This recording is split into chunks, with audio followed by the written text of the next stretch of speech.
పార్వతీపురం మన్యం జిల్లా సీతంపేట ప్రాంతంలో కొండకోణంలో పండించిన పంటలే వారికి జీవనాధారం. ప్రతి ఏటా జూన్ జూలై మాసాల్లో గిరిజనులు పైనాపిల్ పండిస్తూ ఉంటారు. ఈ సంవత్సరం కనీస మద్దతు ధర లేక గిరిపుత్రులు ఆవేదన వ్యక్తం చేస్తున్నారు. పండించిన పంటకు గిట్టుబాటు ధర లేక పెట్టుబడి కూడా దక్కకుండా నష్టాలకు పంటను అమ్ముకోవాల్సిన పరిస్థితి వచ్చిందని గిరిపుత్రులు ఆవేదన చెందుతున్నారు.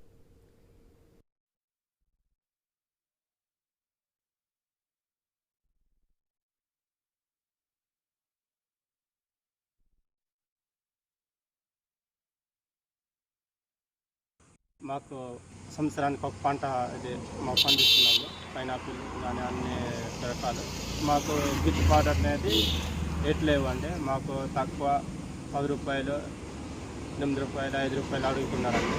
మాకు ప్రభుత్వం నుంచి కొంచెం సహకరిస్తే మాకు రుణపడి ఉంటారని మాకు సహాయం చేయమని చెప్తున్నామండి.